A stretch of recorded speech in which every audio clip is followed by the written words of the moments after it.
My name is Bruce Zutler, and I'm the president of the Inventors Association. And we are an organization dedicated to helping inventors, startups, and entrepreneurs with helping themselves get products out to market in a more intelligent manner. We're all about education and empowerment and networking amongst people with a like-minded mission.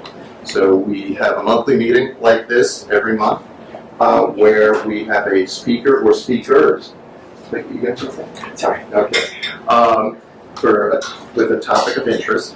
And we then have pitching panel, which is, as I joke, always our Shark Tank, which is without the drama, the money, or the billionaire ego. There was one person signed up for pitching panel, and okay, great. So we will take a break around 8 o'clock from the speaker and then move into pitching panel.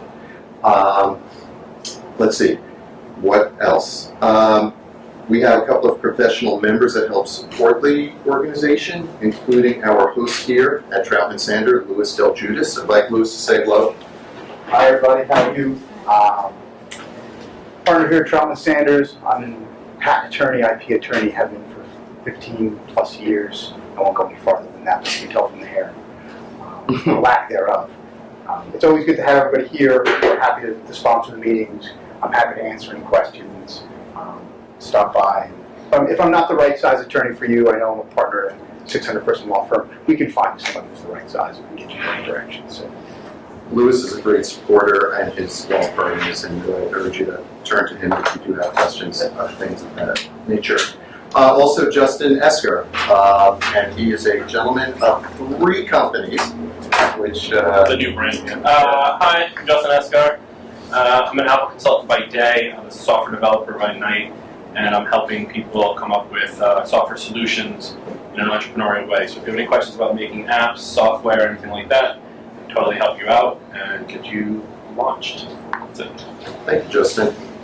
And as I said, I'm Bruce Zutler, and I also operate a company called Then Products Group, which was formerly known as MCI Products Group. Some of you may know it as that. So it's the company is the same, the name is different. And we help companies of all sizes save time, money, and aggravation launching new products. So thank you for coming tonight. And our presentation tonight, as you see, is Lights, Camera, IP, Intellectual Property, and Pop Culture. Many of you know David Ostowski, who's one of our professional members also, and he was kind enough to gather together this presentation along with Matt Hintz and Adrian Fields.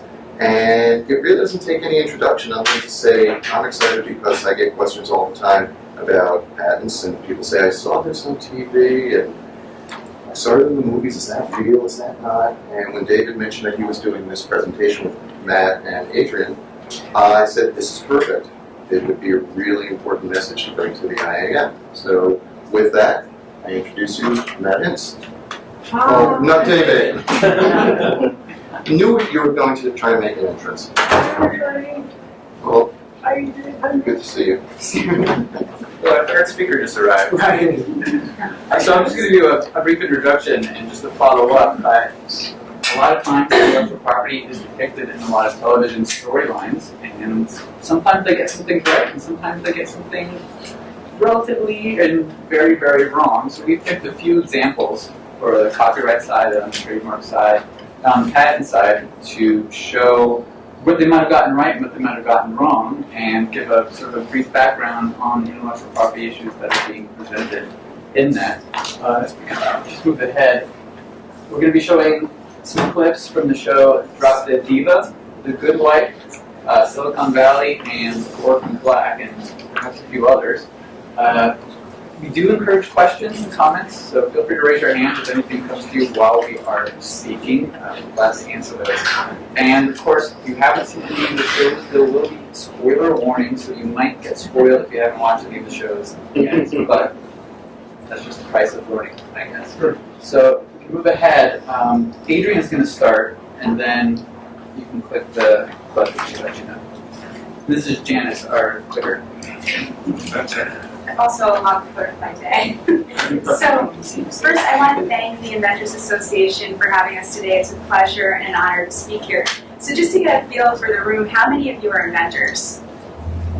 So almost everyone. Anyone in here, as I know we have one software developer, one patent attorney, any copyright attorneys in the room? Anyone know anything about copyright? Okay, at least one, so that's good. So we're going to talk today a little bit about fictionalized copyright issues that unfold on screen.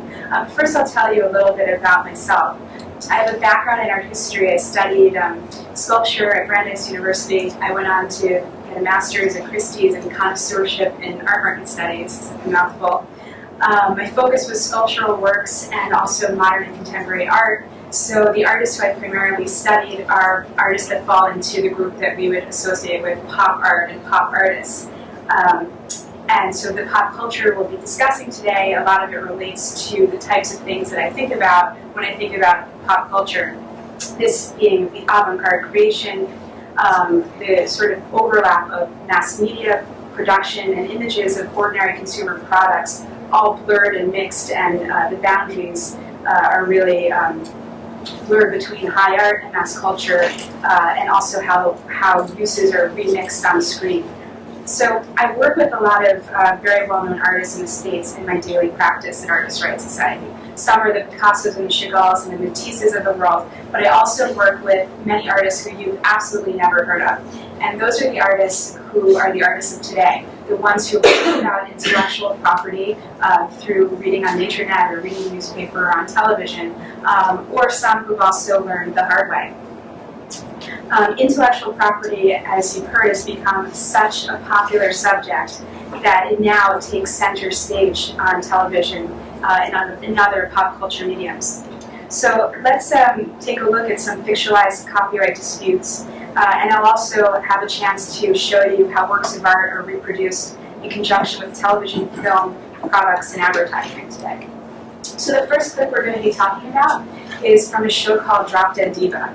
So Dead Diva it's sort of a cute show about a model who died and her soul resurfaced in the body of this brilliant lawyer named Jane. So the show is a mix of drama and comedy at the same time. The episode we'll be discussing is called The Afterlife. And in this episode, a dance troupe production person named Nadine, who founded a non-profit troupe that was meant to benefit inner-city teenagers, was hired as an attorney to help out with the matter on behalf of her client, Nadine. So Nadine created this choreographic work, and her dance troupe performed it, and it was copied, so she claimed, by this mega pop star called Empress Katya that bears a great resemblance to Lady Gaga. So the attorney Kim and Nadine met with the Empress Katya and her attorney, and they had this discussion, and in which Kim told Empress Katya and her attorney that your client has copied Nadine's work, and you need to give us credit where credit's due. You're hurting my client's reputation. People in the world think that it's Nadine copying Empress Katya's video, when really we know it's Empress Katya copying Nadine's choreographic work. So let's take a look and see how it unfolded.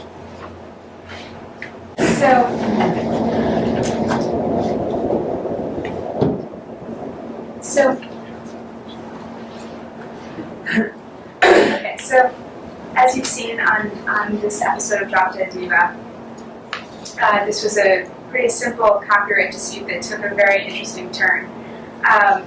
Choreographic works are protected under the Copyright Act as under Section 102A, which is the subject matter. Currently, all forms of choreography are protected, provided that they are original and they have satisfied the fixation requirement. So if you produce a choreographic work, it has to be either written in a notebook or it has to be recorded on camera. In this case, Nadine had written down her choreographic work. It was protected under the Copyright Act. In a copyright infringement case, there are really only two elements that have to be proved out: the ownership of a copyrighted work and copying by the defendant. And there is a lot of analysis that goes into proving out these two elements.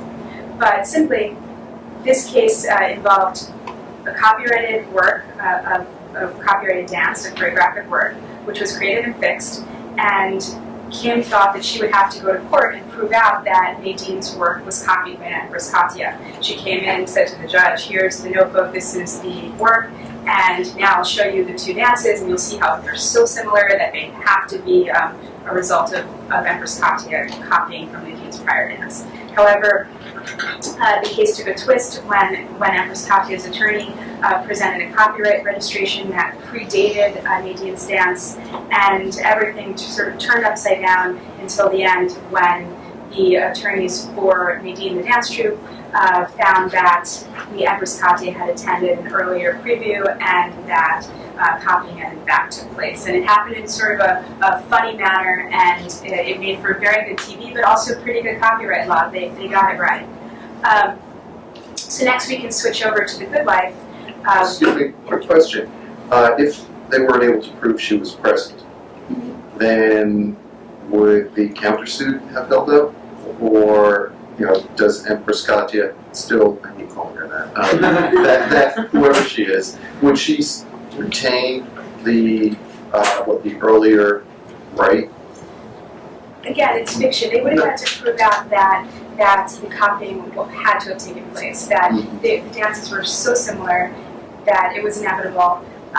They would have had to go through a lot of demonstrating that you only saw part of this. You saw one clip from the show. In the show, part of the dialogue that happened involved discussion of Empress Katya doing this to other performers. They had an example. They went to someone's house and saw that this person had filed suit, and then there was this little brouhaha where Empress Katya fans were getting together in front of the law firm and saying, you can't do this to our Empress Katya again. So there was more plot to it, so there would have been more factual determinations to be made in the case. But this is sort of this clip is a very finite example of. So the premise of the presentation about is there fact or fiction on TV in terms of IP law, Right. that was fact. So far, yeah. So far. Right. This is fiction, but in the end, it would have turned out the same outcome would have happened. But it's also civil litigation, so it's vastly dramatized. Yeah, No. it's sped up too. It moves very quickly. And TV. Civil litigation usually revolves around legal issues that are complex and moves very slowly. Right, and we're not sure if the makeup removal would have actually transpired in real life. They would have had the right products to take it off. Anyway, moving on to The Good Wife. The Good Wife is a show, I'm sure it's been more widely watched than Dead Diva. It's a show about an attorney named Alicia Block. She was a wife and a mother who re-entered the workforce when her husband was incarcerated for a political scandal. The episode we're going to take a look at is called David and Goliath, the Goliath and David episode. What happened there is an unknown indie group called Roby and Marshall recorded a pop cover of a rap song by a rap artist named Rebel King. And he took the entire lyrics of the rap song, slowed it down, and made it into a pop ballad. The pop version of the song was then reproduced on a television show called Drama Camp, which is very similar to a show called Glee that you may have heard of, and it became a very big hit on iTunes. Millions of copies were sold, and Roby and Marshall at that point decided that it's time to hire an attorney to sue the television show for copying their version of someone else's song. So the fact pattern here is remarkably similar to a real-life dispute that played out involving an indie singer named Jonathan Colton and the Fox television show Glee. And Jonathan Colton recorded a pop ballad of this rap song called Baby Got Back. So let's take a look at the clip. This clip involves some very complicated copyright issues, so perhaps too complicated for a 1-hour television show. Let's start with the slides. So under copyright law, there are 5 exclusive rights that the copyright owner has. One is to reproduce the work, the right to distribute copies of the work, the right to perform the work publicly, the right to make derivative works, and the right to display the work publicly. There are several exceptions to these rights, particularly for musical works. One main exception to this right is called the compulsory mechanical license. The compulsory license under Section 115 of the Copyright Act provides the privilege of making a musical arrangement of the work to the extent necessary to conform it to the style or manner of interpretation of the performance involved. but the arrangement shall not change the basic melody or fundamental character of the work, and shall not be subject to protection as a derivative work under this title except with the express consent of the copyright owner. I'm not going to read the definition of a derivative work, but a derivative work is an adaptation, a musical arrangement, dramatization, any way in which a work can be adapted or transformed. So fair use is one of the, it's an affirmative defense to copyright infringement. And here, what was discussed in part was one of the fair use factors that are considered, which is the purpose and character of the use. So these two rights were in tension during this episode of The Good Wife. One was the mechanical rights, and the other is the right to prepare the derivative work. So Roby and Marshall's manager said that he obtained a compulsory mechanical license from Rebel Kane, the rap artist, allowing his group to make a cover. However, the manager did not obtain the rights to prepare a derivative work, and that's what was discussed in the courtroom. So once Roby and Marshall's attorney learned that an exclusive license to prepare a derivative work was granted to Drama Camp, they had to quickly shift gears and come up with some kind of defense that would have allowed them to also prepare a derivative work. So they came up with the argument that this work was a satire and therefore a fair use. So although Drama Camp had an exclusive license, they could still prepare their derivative work, that they're not in conflict, that their use is something that's a criticism, that's in this case a satire, and that therefore it's a fair use. So this episode was so popular that there's been a lot of discussion on the internet about it, and a lot of criticism about whether or not the law was portrayed correctly, and most of those criticisms said that it was not. One major comment was about the industry standard, and the manager said that he obtained a compulsory license, and compulsory licenses generally require filing with the Copyright Office, a lot of paperwork, and the industry standard generally is to approach the artist directly or a publisher, an agent, to obtain a mechanical license, which is not compulsory, it's rather a voluntary license to reproduce the music, and this is usually obtained from agencies such as Harry Fox. They're a big mechanical license provider. The second comment is about describing the song as a satire and saying that it's a satire, therefore it's a fair use. Satires comment on society in general, whereas parodies are criticisms of the underlying copyrighted work. Parodies are a very good way of claiming fair use, whereas satires are much less definitive. And even if the work were described as a parody, there would be a lot of discussion and factual determinations to be made as to whether, when you take the entire lyric of a song, which is a lot more than it takes to conjure up the original song, whether that would actually be considered a fair use. Another comment was about how the show misused some legal terms, in this case referring to the derivative copyright that the lawyers had not obtained. They had to go out and get this derivative copyright when really what they needed was a license to prepare a derivative work, so that's misusing some legal terminology.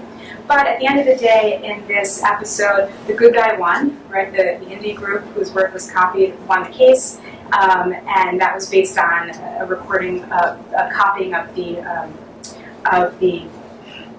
master.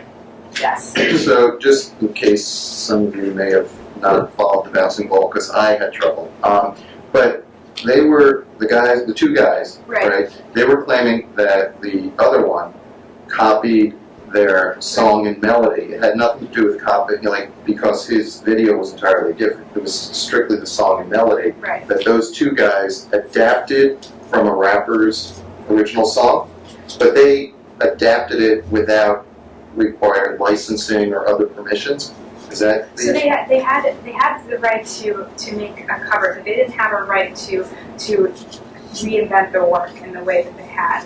They used all of the lyrics and they slowed down the melody. Mm-hmm. And so the issue, it's a twist. The question really is whether Roby and Marshall, the indie group, who used someone else's work and changed it in a way that they would have required more than just a mechanical license to mechanical licenses are generally used for when a different artist sings somebody else's song. A true cover.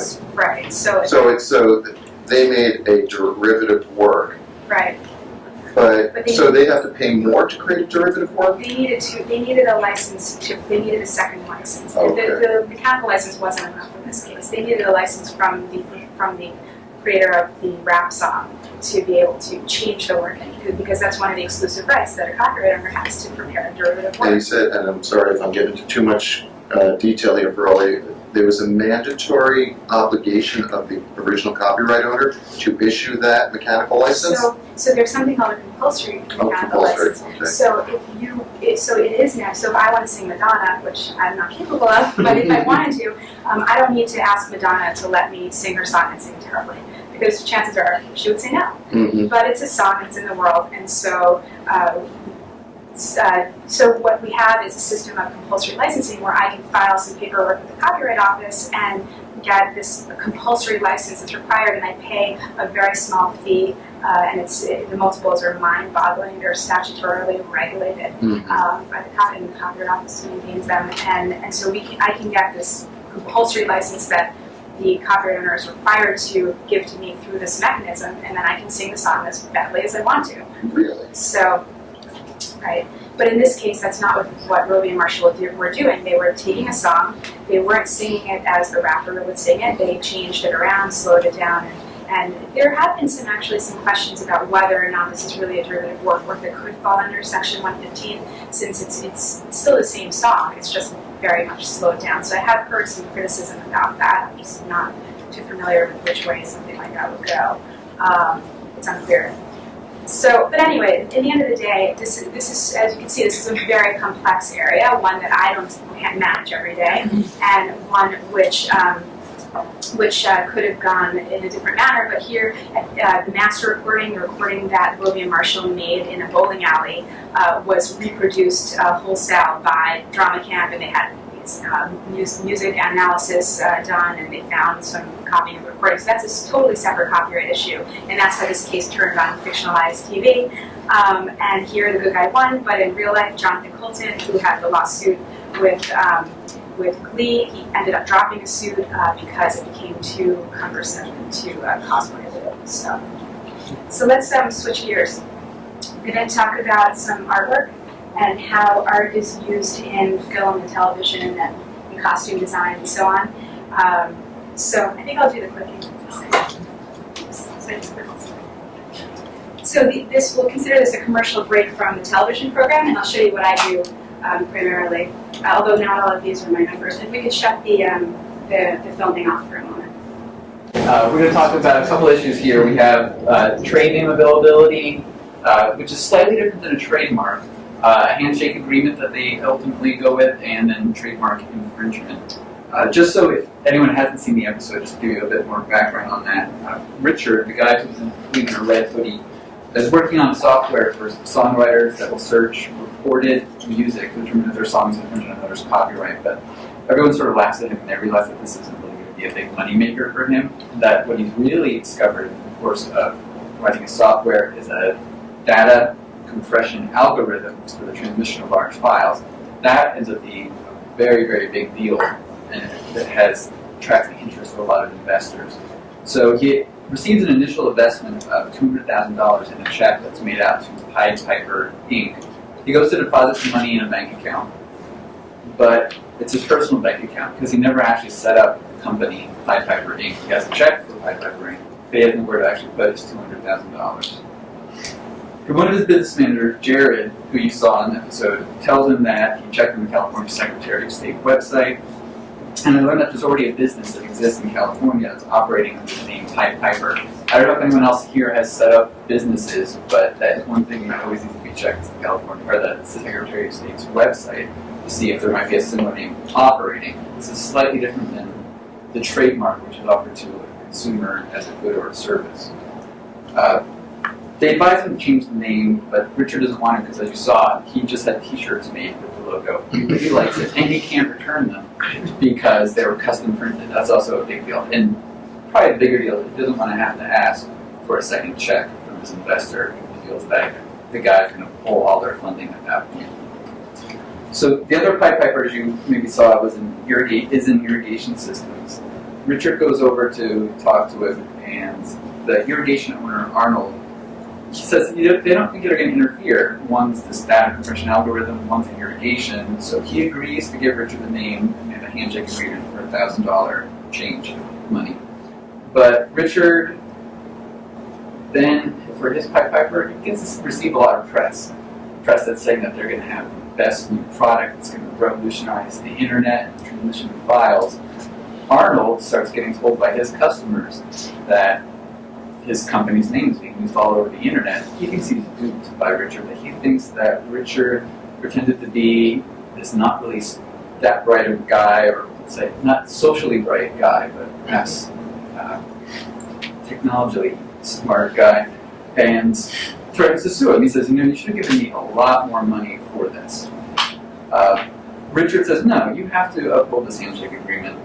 Arnold says, no, I'm not going to. He goes over to beat up Richard at his house. That's how often people end up resolving other issues. But when Arnold gets there, he talks to Richard, and he realizes he's not a tech billionaire. He's living in a house with about 6 other people. They're all sort of working on their own little projects. They don't even have a business plan at all. They're just trying to get their stuff started. So Arnold then says, I'll give it to you for $5,000. Richard says, no, it still has to be $1,000. Arnold says 4, he still says 1,000. Eventually they get back to that 1,000. So that's how that episode ends. So the issues, as I said, we had were the trade name ability. So as you said, Silicon Valley is in California. In California, and as in New York and probably every other state, a proposed corporation name can be the same or deceptively similar to the name of an existing corporation in the record. So you can't have 2 Apple Incs. Operating in the same state. That's going to be confusing for the state. When they do check names, at least in California, they only check them against names of the same entities, so it's only going to be a corporation Inc. against a corporation versus a corporation, or LLC against an LLC. In this case, they never actually say whether the irrigation company is going to be an Inc., but since they seem to be fighting it out, I guess it's safe to assume that they are.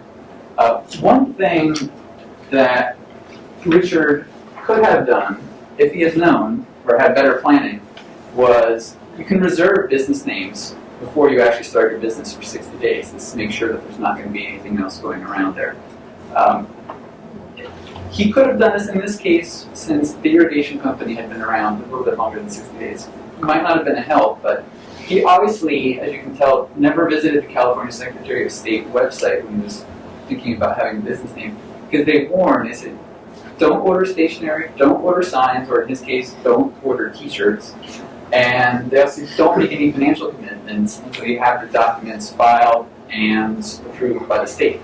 He went ahead and got a $200,000 check. So legally, this seemed to be a pretty good, accurate representation that Richard did not know he was doing in that case. So, Excuse me, what about DBAs? Does that fall within this, where a company might have a trade name on top? Does that apply to business registrations? It could have had a trademark issue, but... Yep. Okay. Yeah, probably fall under the same. And again, we're looking at it from, since this is Silicon Valley, a California perspective, but for most of the states, this falls into the same sort of rubric. So if in New York you were doing it, it'd be pretty much the same exact process that you would have. You can do similar names, but you have to get consent from the prior business entity. And if you have the consent, it doesn't have to be any sort of specific form, but it just has to have a couple things. There's no conditions. It actually has to say that they consent to do it, and it has to be signed by the authorized officer. I think one of the big things here is that Arnold and Richard never signed anything. They have a handshake agreement. In a later episode, Richard does go and visit his attorney, but all they do is talk about different cap tables and financial documents. They never say whether they actually got this in writing. As lawyers, we like to get things in writing, and maybe as inventors, I'm sure it's also a good idea. Get things in writing if you can. So in that case, did the show get it right? Well, again, get it in writing if you really want to move forward. That's one way to do it. We're going to talk about, well, just one step back. Another reason to get something in writing is that if the transfer had been an assignment of a trademark registration that Pied Piper irrigation had, that would also have to be in writing. Things that are oral can be upheld, but they are harder to enforce if disputes come up later. We're going to talk about Now, with trademark infringement, because as you heard, Arnold threatened to sue Richard for using the name Pied Piper, and so it just begs the question: then, could he go ahead and sue? Now, for a trademark and the service mark, those are supposed to act as source indicators to the consumer of where a certain service or product is coming from. So, assuming then we had that Pied Piper irrigation had their registration, people are supposed to assume or have the goodwill of knowing that their irrigation systems, their quality irrigation systems, are coming from Pied Piper irrigation. So it's supposed to act as something like the source indicator. And you all know what a trademark is going to be because you interact with them all the time. I can see back in the soda, if you know you want a Pepsi is going to taste one way, a Coke is going to taste a different way. So we want to say, could he go ahead and sue? And yeah, he certainly could. Jared says that the Pied Piper name is logo registered trademarks. He doesn't say if they're state or federal. I don't think for our purposes we're going to really talk about the differences for that. So we're just going to go with federal law for this. And to make the pleading for a trademark infringement, Pied Piper Irrigation would have to say that they own a registered trademark, and in this case, they tell us as much in the episode. They have to say that their use, the irrigation company's use, began before the startup company's use. And again, that seems pretty fair from the episode. And that use was without consent, and generally if you're going ahead to sue somebody, that would be without consent. So that seems like a fair one. But the big part that we have here is that the Pied Piper startup's use would have to cause confusion with the irrigation company's use. They have to say if it's going to confuse the consumer or deceive them into thinking that they're coming from the same place, or if someone could mistake it. There's factors, as lawyers like factors. We have factors about how to determine if there's going to be a likelihood of confusion. You don't always have to prove everything. Generally, you can sort of pick which factors are going to be the most determinative. And in this case, you would say, are the proximity of the goods or the services, how close are they? One way to look at that is then going ahead and saying, as I was saying, are these services supposed to be related in the mind of the consumer? We have installation and maintenance of irrigation systems, probably, versus a digital compression of computer data. I don't think that someone would necessarily confuse those. At least, I don't think I would confuse those. If the irrigation company perhaps did something in the more technological sphere, they could be getting closer, but for our purposes, again, we don't really know that part. And also if they didn't file in that class. Exactly. I mean, classes isn't necessarily determinative. When you file a trademark application, if anyone has... I have a question on this. Yes. So you're saying if a company who made chairs decided to call themselves Google, they can get away with it? Because chairs doesn't mean internet search. The chairs are not for internet searching.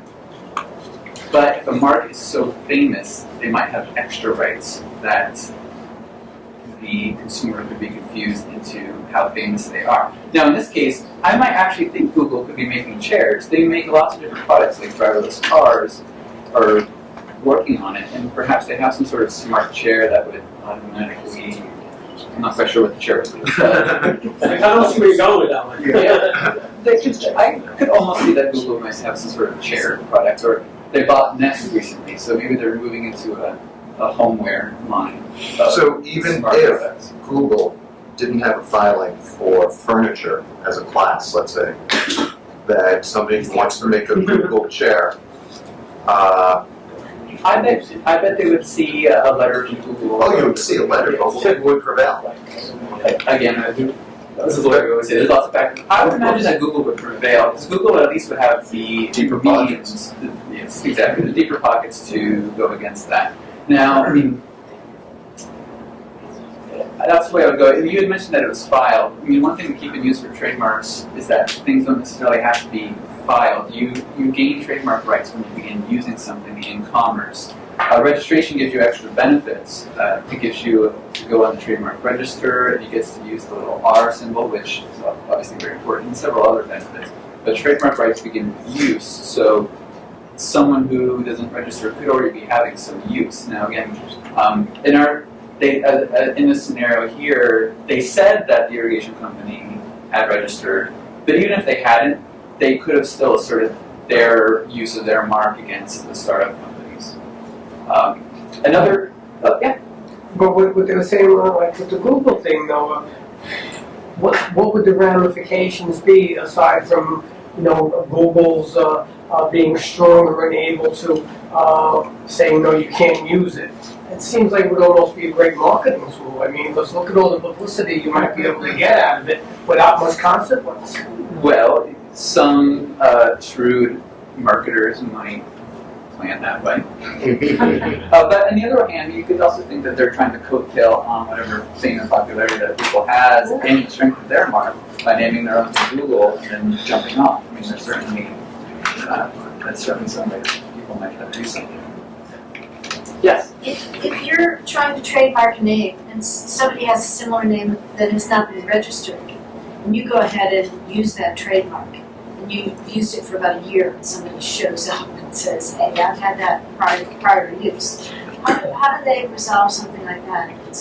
There's a couple different ways that could be resolved. First, again, in this sort of scenario, you can look and see if the goods or services are how closely they could be related. And the companies might just come to their own agreement that I'm going to stay in this realm, and the other one will stay in this realm.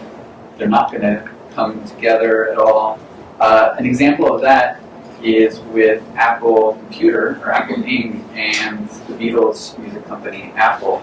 Initially, they'd had an agreement that Apple Inc. would never go into music. But then they started getting into what some would call Apple iTunes, and Apple said, no, it's just iTunes. And I think they ended up redoing their agreement eventually, because the business plan changed a little bit, and eventually the Beatles are being sold on iTunes as well. Final. But it took a long time. Yes, it did. Okay, let's say for instance, like if you have a company that has a weak trademark, right? Mm-hmm. And you have a trademark that's very, the name is very similar, but your logo is completely different. Who would kind of win in that case? When you said a weak trademark. Well, let's say like they're not Google, but they, but they So not just have, okay. So it's just your average. right. Okay, because a weak in legal terms can also be a term of art about when you have a trademark, you want something that's going to be very arbitrary or fanciful. So not something that's going to be descriptive of what you're actually having your goods or service be. So if it is, then you might consider that a weak trademark. But we'll just say your average trademark. And you had said, so if one was a logo that was completely different, but it had the same text in it, and then the other one also had? Yes. Okay. Well, the test for infringement, or at least confusion, is going to be not necessarily a side-by-side comparison. It's going to be if, in the mind of the consumer, they could be confused between the two.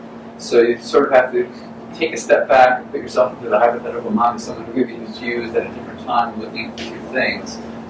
So that in that case, it kind of depends on what the two logos are going to be. If one's bright red and the font is like a big Gothic font versus just like a plain little text and little apples around it, those could be fairly different because they're styled very different.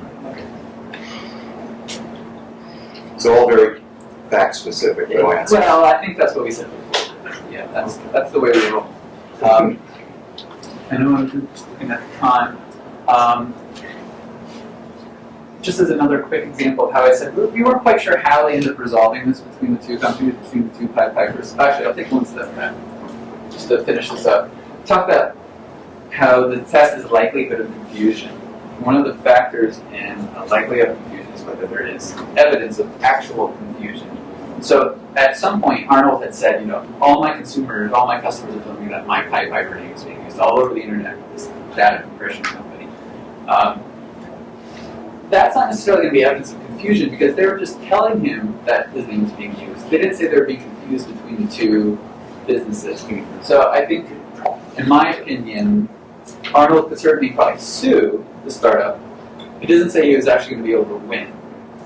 But then again, throwing him, he might have deeper pockets and be able to run up litigation fees against the startup company before they would even get a chance to get going. So that's where we go. Okay. And just to clear up any confusion, I think I had mentioned too how you might have like some sort of coexistence agreement between the two and say, I'm going to stay in this realm and you'll stay in this realm. They could have one, we don't know. Generally, those are being writing so all the parties will know where they're going to be. On the real-life website for the Pied Piper that's associated with the TV show, they do have a disclaimer that I've highlighted that says Pied Piper is not associated with Pied Piper irrigation. So it seems as if they at least cleared up in their fictional world that one's going to be Pied Piper irrigation and one's going to be Pied Piper Inc. And this would fall in line with how things work, at least with the California Secretary of State, where at the very bottom we do have an active company that's called Pied Piper Inc. At the very top, we have a Pied Piper Players Inc. They seem to be able to get along fine with California. So we got a little bit of some accuracy and, maybe not quite so accurate things, but at least we have a funny show. I'm going to just breeze through some of my next slides because we're already at 7:30. I know you want to stop at 8 to do some pitches, and David wants to speak too. Keep going. Yeah, this is good stuff. This is fun. You guys enjoying this? Yeah. Okay. Alright, so we'll do this part pretty quickly. So I don't have a clip for this, so we can just talk about it pretty quickly. In Arrested Development, in this 4th season, Tobias and Bree are trying to make a go at an acting career. They're working their way up from the bottom, and to try to do this, they are dressing as characters from the Fantastic Four, because the Bree, their blue costume, had once starred in a low-budget film, Fantastic Four, as Sue Storm or the Invisible Girl. Tobias is trying to be the Thing. And to get their start, they are hanging out on Hollywood Boulevard. They're saying people can take their pictures with them for $10. Some men come up to them and ask them who they are, and they say, we're 2 people from the Fantastic Four.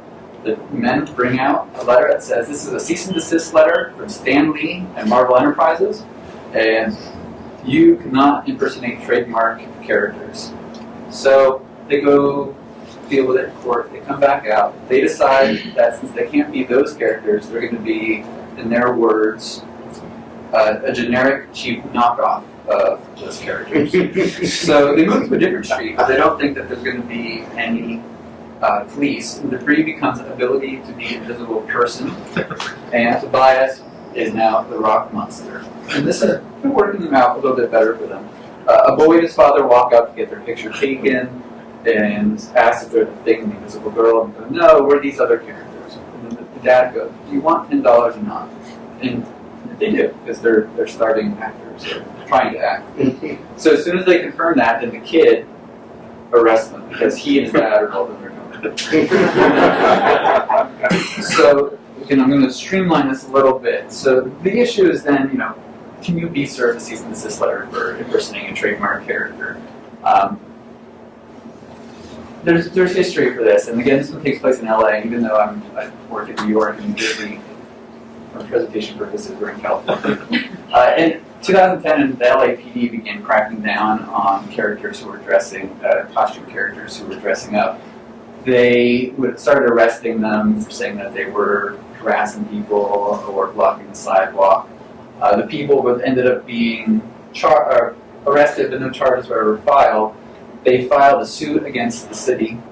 They went protesting. I can't quite see it, but the signs say, put the superheroes back on the boulevard.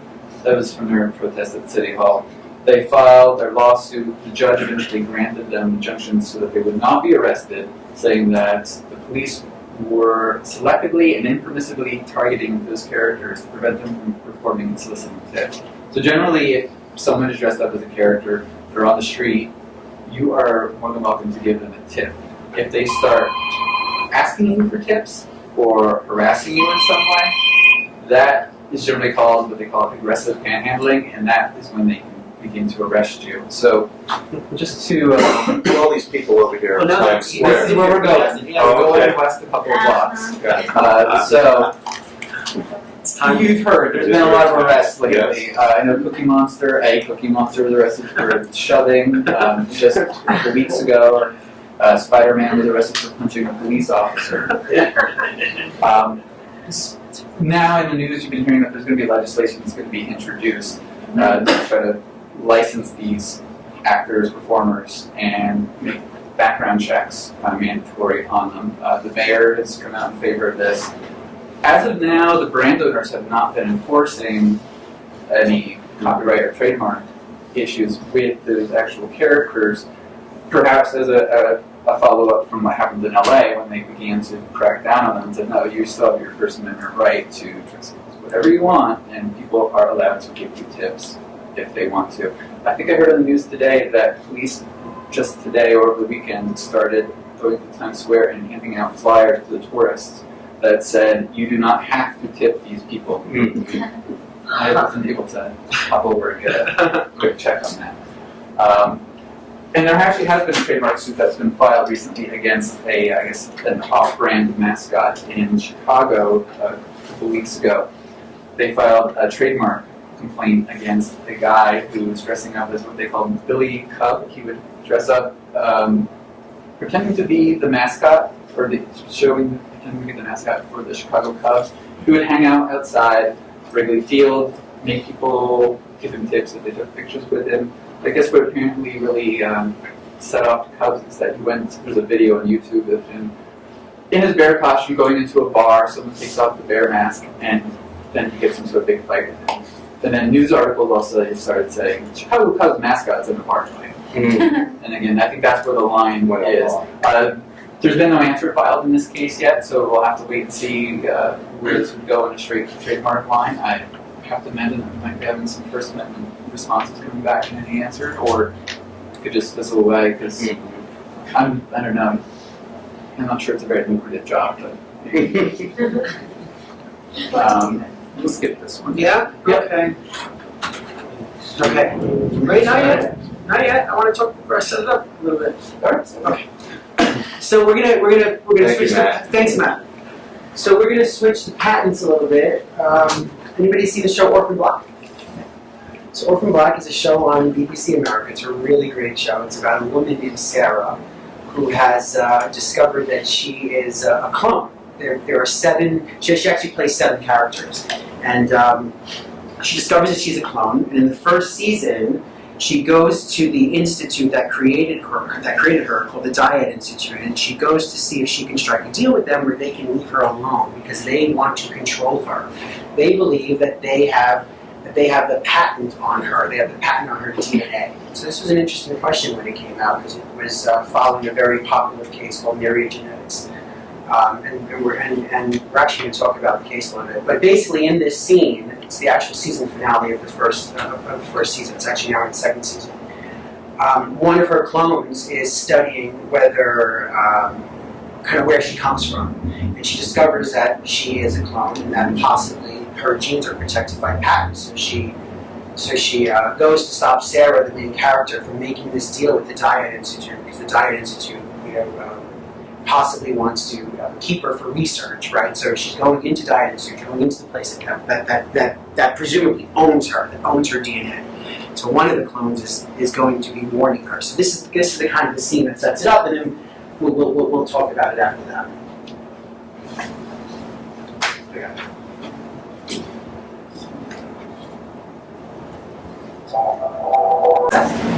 Can a person be patented? So this was actually the question. So can a person be patented? Can genes be patented? Can DNA be patented? This was a real life case. This is the case, Myriad Genetics, and in that case, I'm not going to get into the actual kind of case because in the interest of time. But basically, this is what the Supreme Court held. They held that naturally occurring DNA, so DNA that comes from our body, that has been isolated from the body. So if a hospital wants to study a specific DNA, they take that DNA from our human body and isolate it. That is not patentable because it comes from our human body, right? So they can't possibly own that. However, what they can own is synthetically created DNA. So if they actually create DNA, if they synthesize DNA, and technically they actually own the patent. The Supreme Court actually said that you can actually own the patent on synthetically created DNA. So then you turn to this episode, and you're like, who owns the clones, right? So there's a lot of stuff on the screen, but basically what I was trying to get at was, if the episode was trying to follow the Myriad Genetics holding, and these clones were created by synthetic DNA, then technically the Institute likely owned her, right? Actually owned her because they owned the DNA sequence. So likely they probably owned the clone that came from the DNA sequence. But if the actual DNA came from, let's say, one of the clones, let's say it came from Sarah, right, the first one, and which is kind of what happens in season 2, then would they own the patent on those clones because it came from human DNA? So if it was synthetic, they own the clones. If it's not synthetic, then they don't own the clones. So did they get it right? It's kind of up in the air for kind of season 2. It's kind of the big cliffhanger. Whether she's walking into the people who owned her, right? People who made her and possibly have a patent on her DNA, or was the DNA synthetically created and she's not owned by them? Yes, Richard. What type of rights come with a patent on DNA? Like, is it rights to the copy, like actually owning the car, or is it about copying? Yeah, no, it's an excellent question. So that's a good question because we actually talk about that too. So the rights that come with the DNA is only to study that DNA. That's what that Myriad Genetics case was about. They wanted to study the breast cancer gene, and so they were able to study the breast cancer gene. Do you know about the case? No. Oh, sorry. I saw that it said the BRCA1. Yeah, that's actually the breast cancer gene. So Myriad Genetics was given the right to study the breast cancer gene if the DNA came from the actual human body, and it wasn't. I'm sorry, if the DNA was synthetically created, it came from the human body. Then Myriad Genetics cannot stop anyone else from studying that specific DNA sequence for breast cancer. So they can't stop anyone else from studying breast cancer. That's what it was about.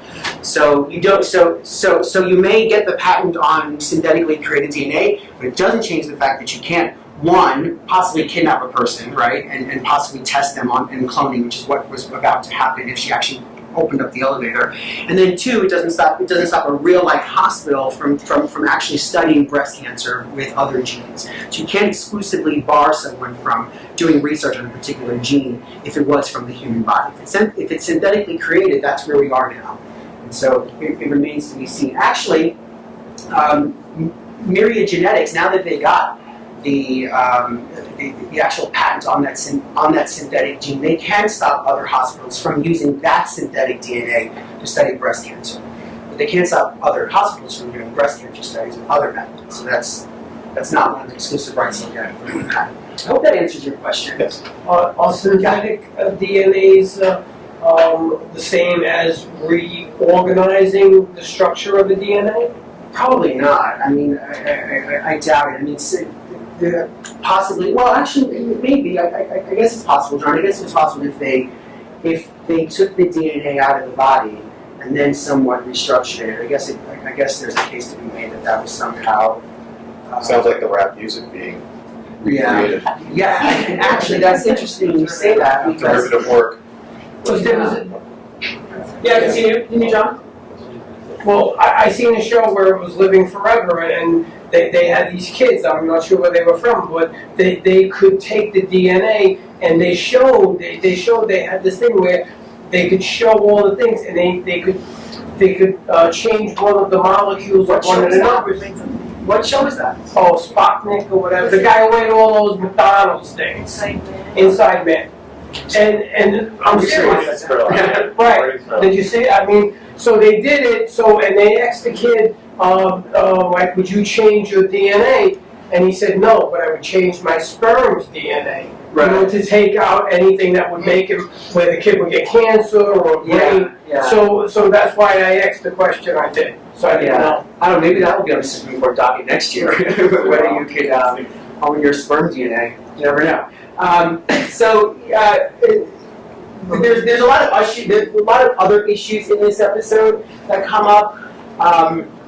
At one point in the episode, the one who is studying the clone actually makes a statement where she says that provisional patents were filed in the 1980s on this cloning technology, and that cloning was under a secret military patent. That's exactly the statement right out of the script. There's a lot of things wrong with this statement, right? And I think you guys all know there's no such thing as a provisional patent, right? It's a provisional patent application. And also they mentioned something that the provisional patents were since the 1980s. Mm-hmm. So you all know, right? A provisional patent expires within 1 year. So how could they conceivably have it going on and on and on for 30 years? There were provisional patents even. I think there were, right? 1996. 1996. So that's also, and on top of that, they also mentioned secret military project. And so if there are ways to have your patent under secrecy law, but that's the application, not the patent. So they say the patent's under secret military orders. That's not possible. Only the application can be under secret military order or under the secrecy pact. So there's a lot of things wrong with this episode, but it's still an awesome show, and I highly recommend it. And they at least they are trying to get it right. There's also a separate issue about the fact that when she called her up and she said, "Well, they own us, right? So conceivably, if they own our DNA, then you can't go there because maybe they own you and they own your daughter Kira." So they actually made that statement. Oh no, they can't. Apparently, Sarah's 8-year-old daughter was kidnapped by this institute because the institute is saying, "Well, if we own you, then we own your daughter." That's not even possible. Even if they own the DNA from someone, it doesn't give them the right to own a person, right? That would be slavery, right? So that's not going to happen. So they get that part wrong too. But, oh, and then just recently, May 18, 2014, this was a big case on cloning. So it was called in Ray Roslin Institute. The Federal Circuit just decided this a few months ago that clones cannot be patented. It's that whole Dolly sheep thing, or the whole the Dolly the sheep thing. So they just ruled this that a live-born clone of a pre-existing non-embryonic donor mammal, where the mammal selected from cattle, sheep, or pig zone, cannot be in of itself owned. So the clone cannot be owned because a clone by definition is identical to an existing organism and poses no markedly different characteristics. So you're really just cloning something. You're not you can't own the right. If you can't own sheep, then you can't possibly own the right to the cloned sheep, right? So that's kind of where the Supreme Court fell. So yeah, I guess you're gonna have to deal with that in the episode too. The fact that they can't own all 7 clones. It's a really good show, and she's a great actress. She's actually nominated for an Emmy for this one because she plays 7 parts. She plays a man too in one of them. So we're going to go on to the Big Bang Theory. Everybody know the Big Bang Theory? Excellent show, right? Season 1, episode 9. This was like 2007 or 8. This is a pre-AIA, the American Invents Act. I know we've talked about it here, right? That's the law that changed our system from a first to invent system to a first to file system. I know we spoke about it here a couple times, right? So it used to be that if you can prove you invented something first, then you can have superior rights. And today the question now is, if you filed your application first, if you're the first inventor to file your application, as of March 16, 2013, you have a superior right. So it doesn't make a difference when you invented something, it's when you filed your application. So you have to rush to the patent office. Anyway, this episode was done in what we call pre-AIA. It was shot before 2013. It was shot in 2008. And in this episode, Leonard and Sheldon, the 2 scientists that work at the university. Anyway, they were actually authors on a joint research agreement. They actually worked for a university, and they created something. And they're both inventors on something. And one of them wants to present in front of an audience like this the research findings that they came up with at this on this physics project. And the other one, Sheldon, which is I can't remember his name. This guy, Sheldon, who actually plays him. Jim Parsons. Yes, that's right. He thinks it's entirely beneath him to present at this physics conference, and he's trying to get Leonard not to present at the physics conference. Leonard wants to present at the physics conference. And he actually says in the episode,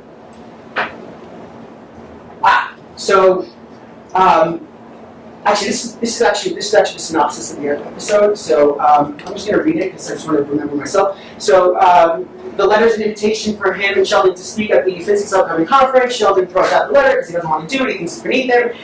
And then it comes out whether Sheldon has thrown out any other important letters to Leonard. And then the question becomes who has the right to their joint intellectual property, especially if Leonard wants to present. So Leonard wants to present. He's a joint author. And so the episode is all about, can Sheldon stop Leonard from presenting at this physics conference, because he is a joint author. So this is the kind of the setting where we're at. And pre-AIA, we were under the Cooperative Research and Technology Enhancement Act, which says if you are under a written contract and 2 people signed a contract to have a joint research agreement, then conceivably that agreement could be used as evidence to show that Leonard was one of the inventors and he would be allowed to present. So conceivably, Sheldon would not be able to stop Leonard from presenting because they would both be under this contract, under this 2004 law, pre-AIA. So Leonard would be able to use that physics conference as evidence that he was one of the inventors, that he was the first to invent, so he was part of this inventor joint research agreement, and that he would be allowed to present. I brought this up to show the difference in what if this episode was filmed now, like in a kind of a post AIA post AIA presentation. So, if you all remember, post AIA is all about whether an inventor. It has nothing to do with whether the inventor is the first to invent, but it's whether the inventor is first to file. So in today's world, in most universities have kind of amended their joint research agreements, kind of rules that the professors go by, and now it says that if you're going to be a party to a joint research agreement, that if there's any intellectual property that comes out of that the actual inventors that are on there have to be named as inventors. So conceivably, Leonard would still be allowed to present, even though Sheldon wouldn't want to present, because they would both be on the resulting patent application that came out of that joint research agreement. So really nothing has really changed, except that, if you all remember, the actual presentation would likely be used against Sheldon and Leonard if they didn't file a patent application, because as you all know, if you make a public disclosure, right, if they were making this public disclosure at this physics presentation, then that would start the clock running for them to file a resulting patent application. So it's probably an issue that they would have to talk about. So again, public disclosures, can't do them. If you're going to make a public disclosure of your invention, even if it's under a joint research agreement, then you have 1 year to follow up that. You have 1 year to file a patent application off of that joint research agreement. So whether it was pre-AIA or post-AIA, Leonard would still be allowed to present, because if it was pre-AIA, he'd be able to use that presentation as proof that he invented it, and if it was post-AIA, he'd be able to do it because he would probably already be listed on any joint research agreement, which is one of the requirements. Did you follow that? I almost did it. Bottom line, you want to make sure you don't make public disclosures. Right, yeah, and you want to make sure that this post-AIA right. environment, because it's the first to file. First inventor to file. First inventor to file, which means if somebody heard you talk about it, they may get the crazy idea to go and file a patent ahead of you, and it would make your ability to get proper credit, right. patentability, much more difficult. Right, and more importantly, if any of you are scientists or anything like that, if you're going to be part of some joint research agreements, by law, it now says it says in the United States Code, you have to be listed as an inventor on that joint research agreement. So if you're working for a university, there's usually rules and regulations that you can sign, and part of those rules and regulations say if you're going to be part of some joint research agreement, then you have to both be listed on the resulting patent application that would come from that research. Yes. Would it make a difference if you have multiple people listed as the inventor, but what if one person is listed as the owner of the patents and the other people are just listed as the inventor? Yeah, no, that's totally possible. So you can have so the patent application has to be filed in the name of the inventors. Mm-hmm. That doesn't necessarily mean the inventors have to own the patent, right? So all the inventors, let's say they're working for a university, or they're all under this joint research agreement, eventually after they finish their research and the patent has to be filed, they then could assign, each one of them assigns their right to the owner, i.e. the university. So it doesn't necessarily mean that an inventor has to be the owner. It could be two separate entities, even with a listing of inventors. Yeah. What happens when that's then funded by corporate? Yeah. The university with the researchers. So usually, just like a university, just like a corporation, most employees at a corporation are under an obligation to assign whatever they're doing. So I worked in-house for many moons ago, and whether you were a patent attorney for the company or whether you were a receptionist for the company, everybody signed the same policies, which says anything invented out of this kind of within the sphere of your employment or the scope of your employment is owned by the company. So if you guys are starting companies and you're hiring employees, you want to make sure that any intellectual property they do for you is owned by you, right? That goes for copyrights and trademarks. Work for hire. Say again? Work for hire. Or exactly, work for hire, exactly. It could be for like $1 or something like that. Somebody had a question. Yeah, well, I think, as Bruce was talking about, you don't want to disclose anything, but if you have a provisional patent application in. You're a lot safer, right? Oh, Yeah. Well, we're talking about preserving your patent ability, possibility. Okay, so if you don't have any protection, and you think that you're going to want it, and Lewis, please chime in too. You want to make sure you say as little as possible to the general public. Got it. Yeah, you don't want to spill the. Well, first of all, you're right. You want to make sure that if you're talking to. And by the way, I am not an attorney, so anything I'm saying is not legal advice. It's just giving some perspective. Well, I can try not to spill. I'm saying is we're on video, so I don't have to be before the. You know. Usually, you want to be under some non-disclosure agreement with somebody, right? If you are gonna have to spill the secret sauce or the secrets or whatever things or anything like that. So you want to make sure you have a non-disclosure. But even with a non-disclosure, you want to make sure you at least have something on file. But there's whole other issues. You want to make sure this one you have on file actually discloses what your invention is, because you want the support of that early state. And if you're only going to file a piece of paper with 3 paragraphs, and that's not going to be your whole invention, then 1 year later, when you actually convert it from a provisional to a non-provisional, it's not really going to get the support of that earlier date. So you really want to make it as robust as possible. So, yeah. So, just some more issues. Again, this was filmed in 2008. Sheldon had all those letters between him and Leonard as to who was possibly the author of this joint research agreement. So in today's pre-AIA world, Leonard and Sheldon proposed. No, I'm sorry. In the world when this episode was filmed, those letters would be able to be used. So Sheldon would be able to use those letters, or Leonard would be able to use those letters to prove that they were actually an inventor on this joint research project.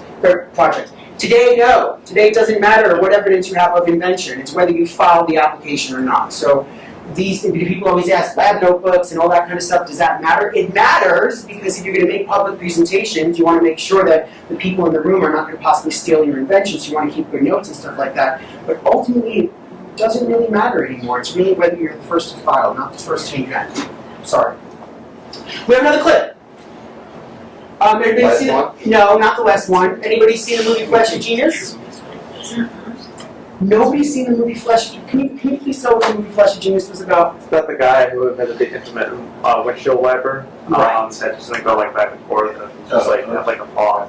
You must see this. As inventors, you must see this movie. It's called Flash of Genius for a reason, and we're going to discuss why. This poor guy, played by Greg Kinnear, works for a big auto company, and he came up with this idea, this flash of genius, to have the intermittent windshield wiper. Before we just had windshield wipers went like this. Now we have windshield wipers that go every few seconds and everything. So he created this. And so Ford, I think he was working for Ford, or maybe Ford possibly stole the invention from him. The movie is all about whether he was the true inventor of this idea, or whether Big Bad Ford was the true inventor. There's this big legal battle between them as to who was the actual creator of this, or who had that initial flash of genius for the idea. How do we play the video? Just click in the big black box. The actual holding from the case, Cornwall Engineering versus Automatic Devices. It says that, this is before first to invent, and then before, post, this is pre-AIA. This is 1952. This was how the courts were determining whether you were the actual true inventor. It was whether you had this flash of genius, whether you can prove that whether you can prove that the actual flash of creative genius was actually resulted from you. And so begs the question: was this really a flash of genius that he created these intermittent windshield wipers? Or there already were windshield wipers, right? So how much more was this? How much more of an invention was this to have 10 seconds in between? That's the kind of the point that I'm kind of illustrating. So nowadays, the test has been replaced with obviousness. This is how an invention is actually viewed. I know we have some patent folks here. Obviousness. Remember? Anybody familiar with obviousness? So obviousness says that so a patent examiner, when he examines your patent application, can look to see what some of the existing prior art, or the other patents that are out there, and he gets to say that if your invention is a combination of known inventions, and that maybe your invention might be an obvious variation of what's already out there, then your invention is not patentable. So if your invention is a combination of known inventions that are out there, then the government can say it's an obvious variation and you will not get a patent. That's huge. That's the test now, right? That's the current test. That's what Flash of Genius has turned into. And so, I'm not going to get into exactly kind of the throes of obviousness, but just know that these are some of the ways you can combat obviousness. So if you can prove to the government that your product, even though despite the government thinking it's an obvious variation, has achieved some level of commercial success, then you get to say to the government, you get to prove, you get to send in data and proof that your invention, that your product is achieving commercial success. You get to show them that data and tell them, well, if it was so obvious, then why am I achieving such commercial success? Why am I still solving the problem that's already out there? So it begs now to return back to the movie. So was there still a problem? So we used to have windshield wipers like this. Was there still a need, and did it solve some long-felt need that we needed windshield wipers that possibly didn't go crazy all the time, that we needed 10 seconds or 15 seconds? I'll leave that up to you. If you, I'm not sure if you use your intermittent windshield wipers, but if you think it solved, if you think you couldn't live without it, and that's kind of where the test is now at the Supreme Court. So if it solves these kind of long-felt needs, long-felt but unsolved needs, then maybe it wouldn't be deemed an obvious variation in today's world. So, Raising Hope. Anybody see Raising Hope? Fox?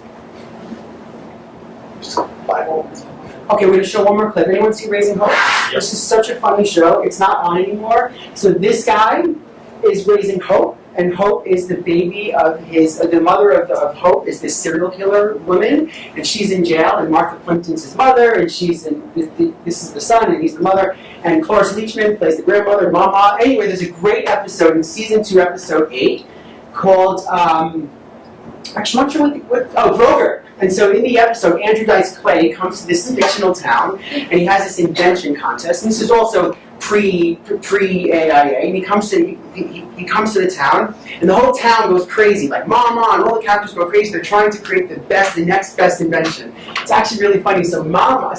So Virginia, who's the mother, played by Martha Plimpton, she comes out with like these 2 sponges underneath her armpits, and she says, "I just created this great invention, and she calls it like Pit Stop or something like that." So she thinks she's going to win. So in today's world, like the question becomes whether your invention, right, the actual thresholds of patentability today are novelty, whether something's novel or obvious. So whether you think 2 sponges with rubber bands under your armpits is possibly novel or obviousness, it's actually pretty funny to think whether about. it's comfortable. And whether it's comfortable or not. Actually, yeah, it actually looked comfortable in the in the episode. So the grandmother, played by Cloris Leachman, comes down and she goes, "I have this great invention. I'm combining the oven and the toaster. I'm calling it an oven toaster." So yeah, you'd be surprised how many inventors we get today that do things like this. So is that obvious? Combining an oven and toaster? Possibly. And so they actually go to the convention. And it's really funny. There's this guy sitting at the table, and he goes, "You have to register your patent with us." And so you see that so they pay $87, and then they have their patents registered. So a lot of things wrong with this, right? There's no traveling patent office; doesn't go around. One, it's not $87 either to get your patent on file. And then the last thing wrong with it is that everybody at the end of the episode just stands up and discloses their idea. There's no talk about public disclosures or anything like that. And at the end, none of them, actually at the end, Brogurt wins, which is just a way of creating yogurt with like manly flavors and stuff like that. like cigarette smoke and stuff like that. It's a really, really funny episode. Anyway, the last clip, anybody see the movie Knowing? With Nicolas Cage. So Nicolas Cage plays a scientist, and he actually invents a way to use numbers to predict the future. He can predict events that are going to happen where a lot of people are going to die. And I'll show you the clip, and then I'll tell you why I put it in this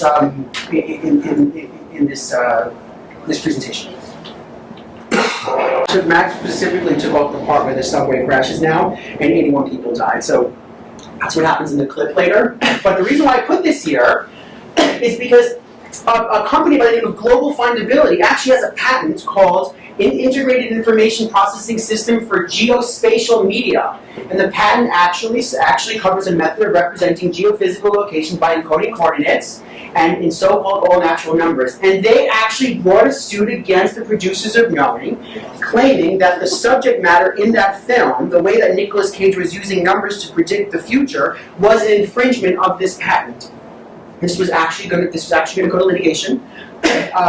So, a couple of issues. This was in a world where if we have to equate it to business methods, everyone knows software just ruled by the Supreme Court said that if you're going to create some type of business method, it has to be tied to a computer, has to involve some sophisticated algorithm, can involve abstract ideas. But back in the day, business methods were judged by whether it was tied to a machine or whether that machine transformed your business method into something else. So that would kind of be the issue here. So the issue is whether a movie plot can infringe a patent. That's one major issue. And then the other issue is whether this actual patent actually can stand up to being a approved business method patent. Anyway, we'll probably never know, because they went to serve them and they couldn't find them. So we'll probably never know what will happen to this. However, Wait, who went to serve who? so there was an order to dismissing cause because the plaintiff, which was Global Findability, failed to show cause why this case should not be dismissed. And then so they had to so Global Findability sued the actual producers. The producers said you have to show cause, and then they didn't show it just to prove that. So they have to. So when you do an order to show cause, you have to come back in and you have to show why you have a cause of action, which would probably have to go through the fact that whether there was patent infringement or copyright infringement. Were they actually using the patent in some way, other than using it as a basis for It was a movie plot that plotline? was using the patent in some way. But were they really?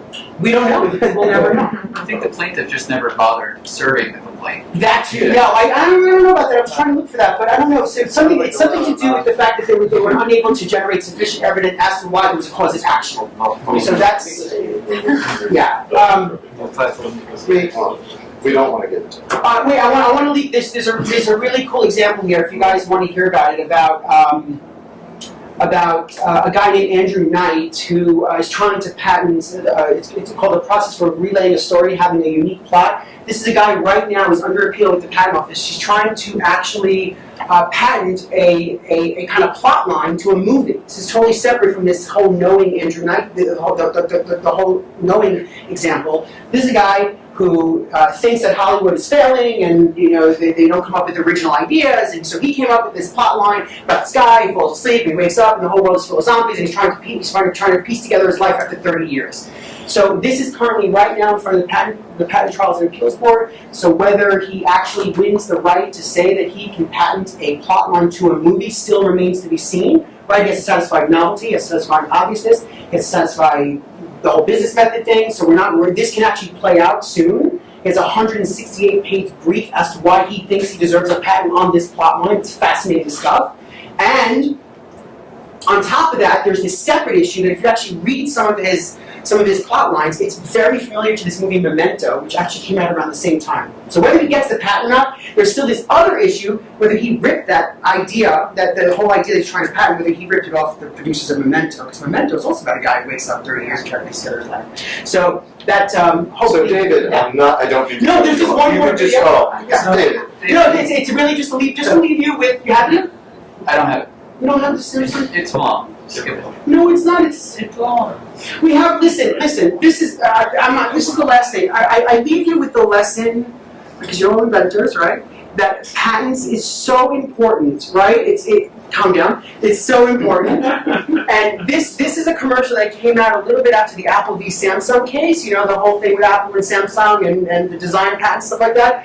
This is a real illustration of how important it is to patent something. So it's like 30 seconds. All right, it's Star Trek. Go. It's Star Trek, exactly. you can possibly own the patent on everything, right?